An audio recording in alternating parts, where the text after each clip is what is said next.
ఇక్కడంతా ఏంటంటే మెయిన్ గా మనకి ఏమవుతుందంటే మైక్రో న్యూట్రియంట్స్ ఇవ్వడం చాలా రోజుల నుంచి నేనున్నప్పుడంతా కూడా దాని మీద ఫస్ట్ ప్రియారిటీ పెడుతున్నాం.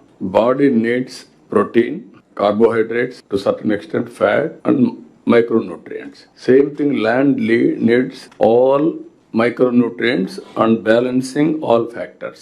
దాని బదులు మనం ఏం చేస్తున్నాం అంటే టు స్టిమ్యులేట్ మనుషులను స్టీరాయిడ్స్ వాడినట్టు యూరియా వాడుతున్నాం. That is the biggest problem. Urea వల్ల క్రాప్ ఎక్కువ వస్తుందని ఆశతో యూరియా వాడుతున్నారు. నేను చాలా సార్లు మీకు చెప్పాను, Punjab is a case study. Punjab లో ఈరోజు 2 trains every day cancer patients it is carrying to Delhi.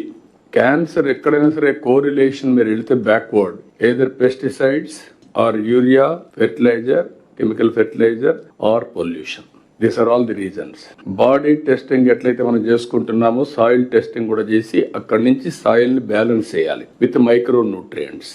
మనం కూడా సెటిలైట్కి వెళ్తున్నాం. వచ్చినప్పుడు మీరు కానీ ఇది కానీ బ్యాలెన్స్ చేస్తే చాలా వరకు మనకు ఇబ్బంది లేకుండా పోతుంది. స్టిమ్యులేట్ చేయడానికి వాడాలి తప్ప అది సప్లిమెంటేషన్ ఎరువు కాదు, మైక్రో న్యూట్రియంట్స్ కాదు. ఈ విషయం మీరు గుర్తుపెట్టుకోండి. ఇప్పుడు అది రాసుకుంటాం మేము.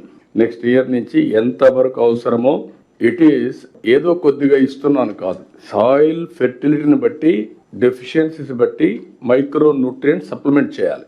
ఇక్కడ వచ్చిందంటే ఫార్మర్స్ అది చేయడం లేదు. దానివల్ల ఏమవుతుందంటే సాయిల్ మొత్తం డిట్రేట్ అయిపోతా ఉంది. దాన్ని మనం బ్యాలెన్స్ చేద్దాం, ఏం చేయాలని వర్కౌట్ చేద్దాం. We are having clarity on that.